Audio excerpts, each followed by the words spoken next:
Hello everyone, welcome to a new video. So I'm a mom to two boys, and in this video I just wanted to share how I've lost weight. I want to be very real because I want it to be practical advice. I'm assuming if you clicked on this video you want to lose weight as well. You know, you're like a busy mom. Parenthood in general, our time is not our own anymore. We've got children to look after, especially, I only have little children. I don't really know about the challenges that come with older children, but speaking from my own experience, like I have little children who need me constantly and are very dependent still, so I can't just go to the gym for an hour.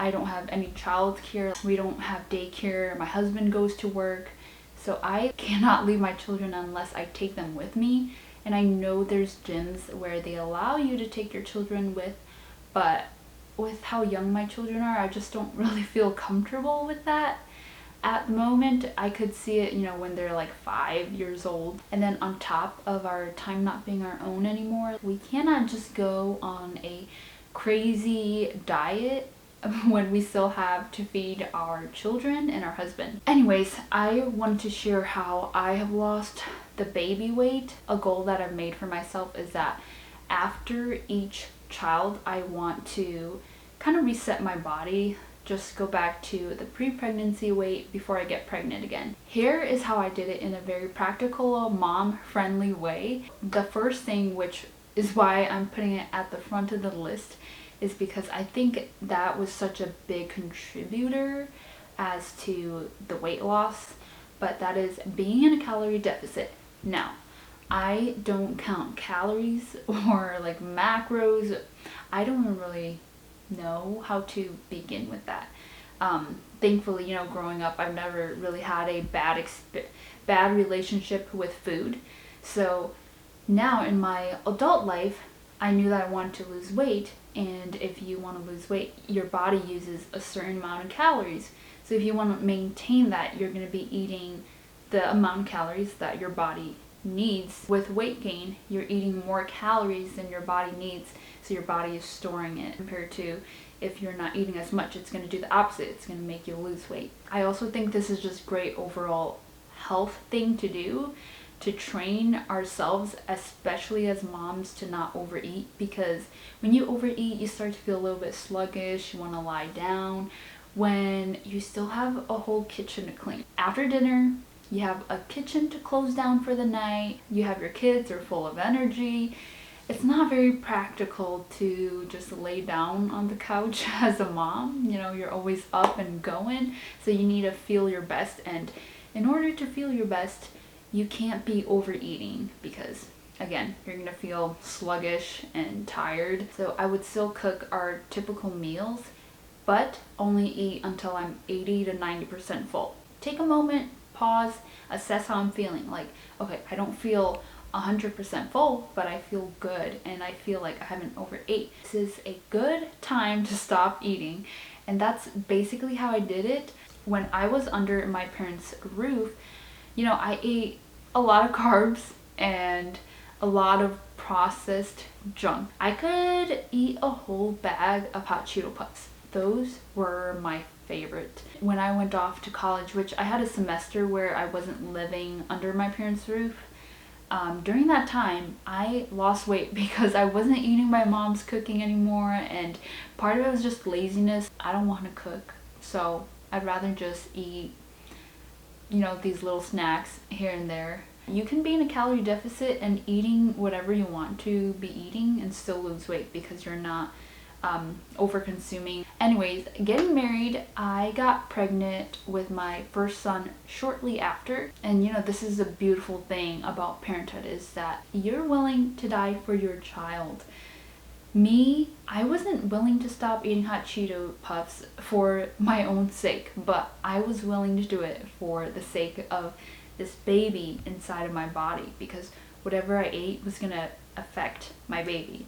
And now that doesn't mean I was perfect, because I'd have little cravings here and there. And when you're breastfeeding, it's still gonna affect your baby because it's coming from your body. But yeah, my children are just such a big factor as to why I want to improve every single day, including my health. I want my children to be healthy, and I think every parent would wish for that. So it first starts with us as the parents. And maybe you have an unhealthy spouse who he loves to eat junk food. But here's the thing that you can't control. You can control yourself. And maybe you are the one who's grocery shopping. Just stop buying so much junk so it's not in the house. And that way you don't get tempted to eat it. Your husband can't eat it. There's many things that we can control. Slowly through that time of getting pregnant with my first son to now, it's been about like 3+ years actually, because my son is over 2.5 years old, which is crazy. Over that time, I've slowly stopped eating lots of processed foods and switching to more of a whole food diet. Hey guys, I wanted to pop in here and actually show an example of what I'm talking about. This first video is a grocery haul from back in 2022 when I was a college student. And as you can see, just lots of processed things like chips, this yogurt, which I don't even buy yogurt like that anymore. I just buy Greek yogurt and sweeten it with maple syrup. Like Texas toast. If I were to have garlic toast now, I would probably just make it from scratch. This butter, I'm sure that's not even real butter, and I feel like butter has just been so villainized. Lover of butter now. This second video is from my most recent grocery haul short that I posted on YouTube, and as you can see in this video, there's just more whole foods, less processed, and of course we're not perfect. We still have Oreos occasionally, chips, but a little step better, and that's the progress we're looking for. Also surrounding myself with people who, they're able to educate me about food.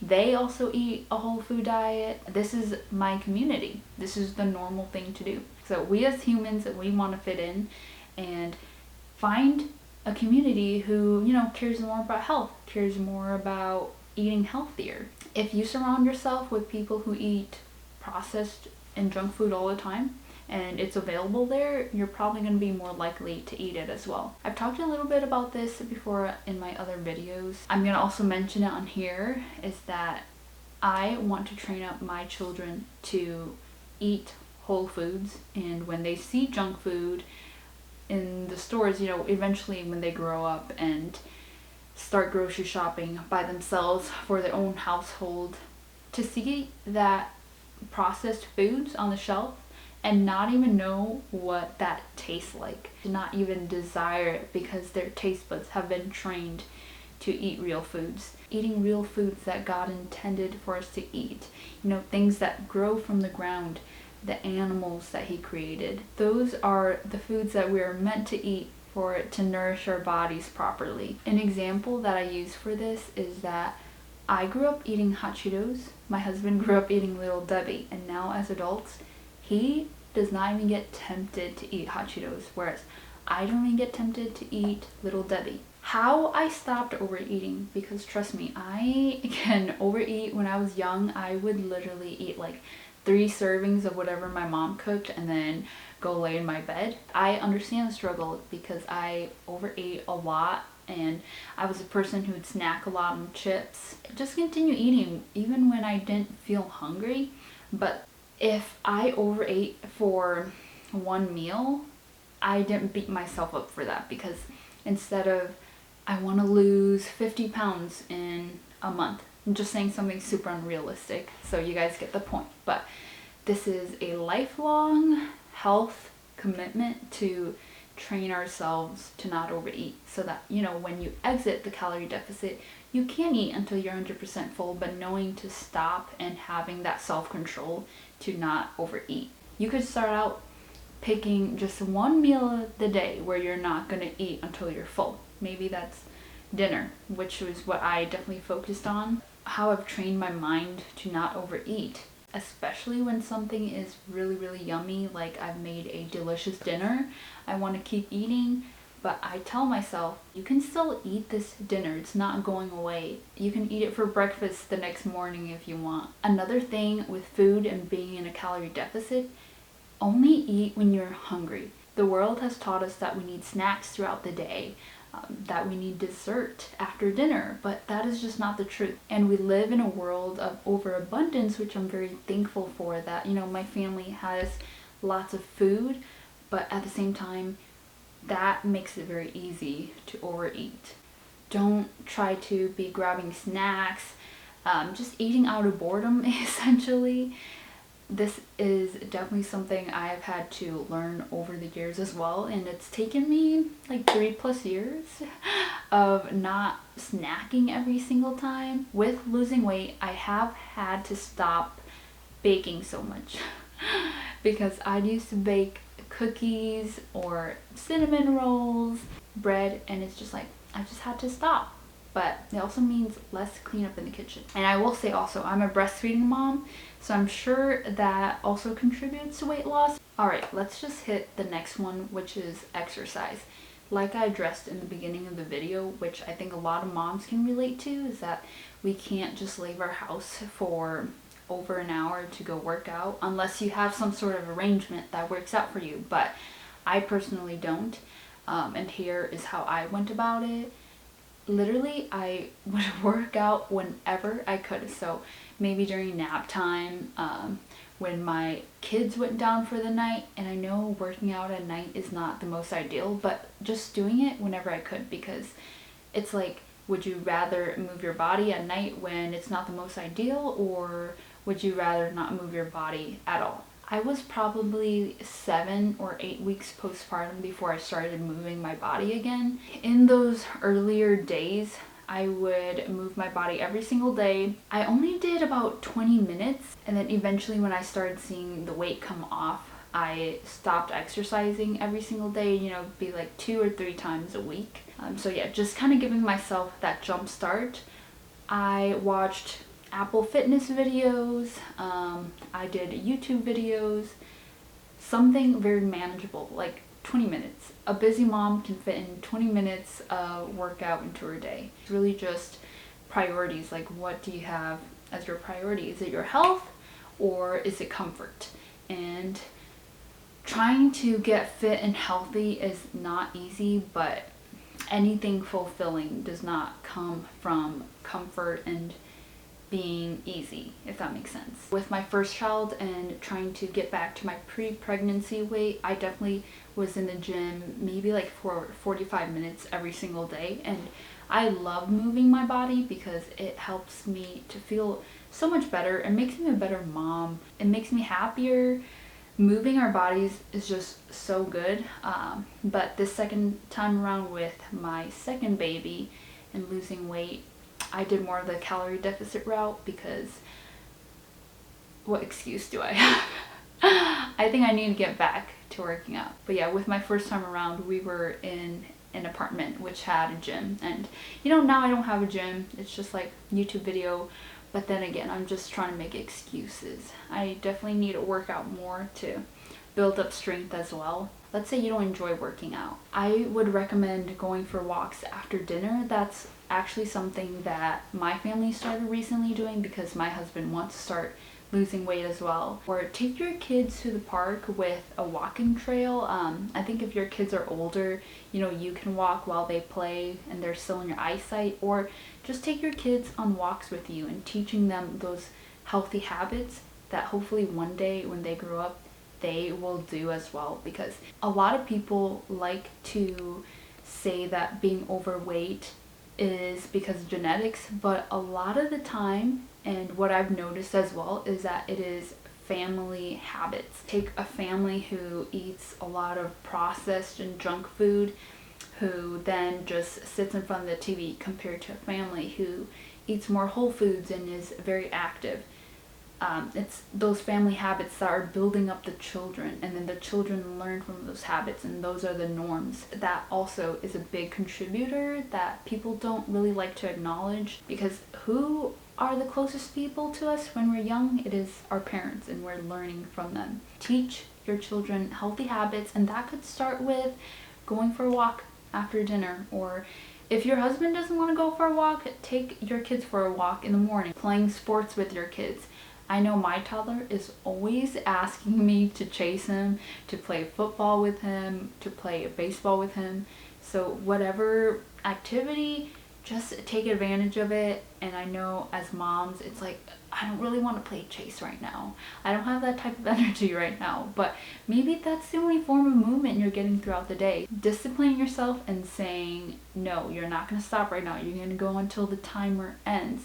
That discipline then goes into all the other areas of your life. When I work out, I'm more disciplined in reading my Bible.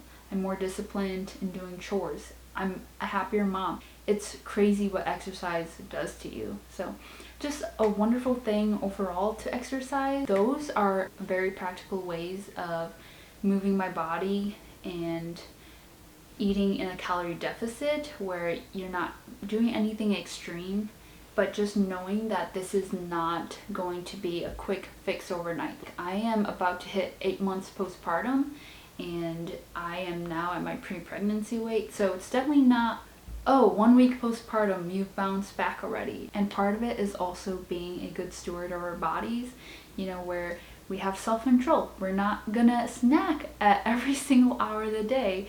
We're not going to overeat, and having discipline to move our bodies, to take care of the body that God has given to us. Anyways, those are all my tips, a little bit of my health journey, primarily changing my diet after having kids. But yeah, thank you so much for watching. If you have any practical ways, what you've done, if you've been through this season before, or just any questions, please leave it down in the comments. I want to know your thoughts. And